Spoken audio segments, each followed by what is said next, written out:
मिळालाच पाहिजे, शेतकऱ्यांना न्याय मिळालाच पाहिजे, स्थानिकांना न्याय मिळालाच पाहिजे, व्यापाऱ्यांना न्याय मिळालाच पाहिजे, शेतकऱ्यांना न्याय नाही, कारण की ते स्वतः सुद्धा ते जागेचे मालक आहेत ते, आणि ते काय रस्त्यावर बसलेले नाहीत, त्यांच्या रोजीरोटीसाठी बसलेले आहेत. ह्या सरकारनं 2 कोटी वर्षाला नोकऱ्या देतो म्हणून घोषणा केली होती केंद्र सरकारनं आणि राज्य सरकारनं. प्रत्यक्षात 1 लाख युवकांनाही रोजगार मिळाला नाही.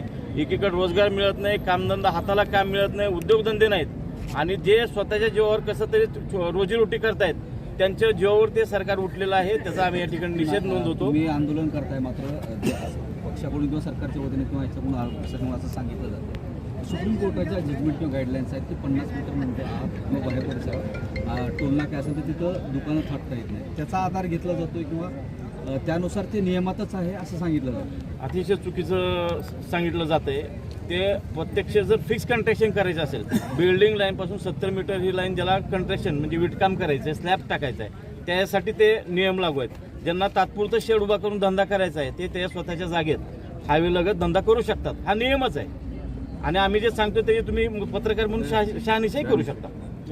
आणि दुसरा विषय आमचा म्हणजे पालकमंत्री त्या ठिकाणी फळबाग लावतायत किंवा त्यांचं काय कंस्ट्रक्शन उभा करतायत त्याच्याशी आमचं देणंघेणं त्यांचा वैयक्तिक विषय झाला, आम्हाला त्याच्याबद्दल नाही.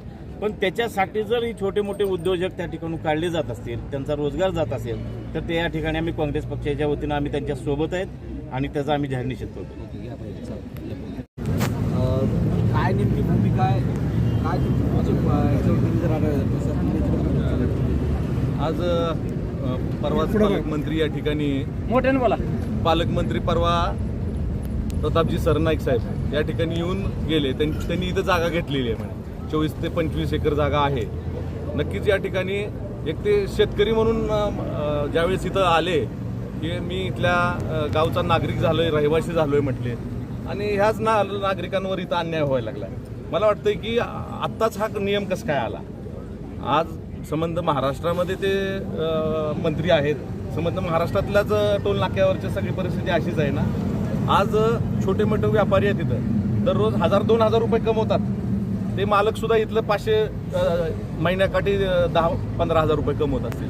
परंतु जसे सरनाईक साहेब ह्या जमिनीचे मालक झालेले आहे, तशाच पद्धतीने इथला शेतकरी सुद्धा हा मालक आहे. मला वाटतं त्यांना सुद्धा अधिकार आहे. आम्हाला त्यांच्याशी काही घेणं देणं नाही की त्यांनी इथं काय बांधतायत ते, परंतु ह्या लोकांवर अन्याय नाही झाला पाहिजे ही आमची काँग्रेस पक्षाची भूमिका आहे. काँग्रेस पक्ष म्हणून आम्ही ह्या व्यापाऱ्यांच्या पाठीमागं आहोत.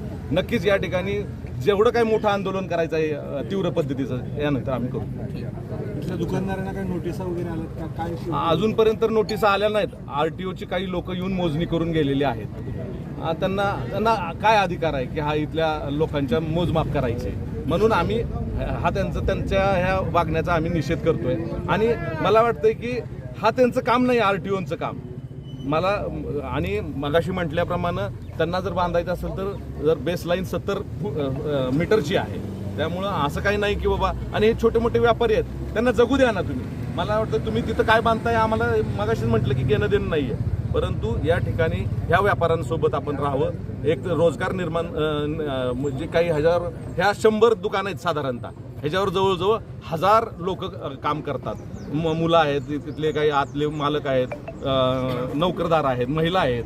त्यामुळं त्यांची काही सोय होईल. मला वाटतं रोजगार निर्मितीची सोय होईल. Okay, thank you sir.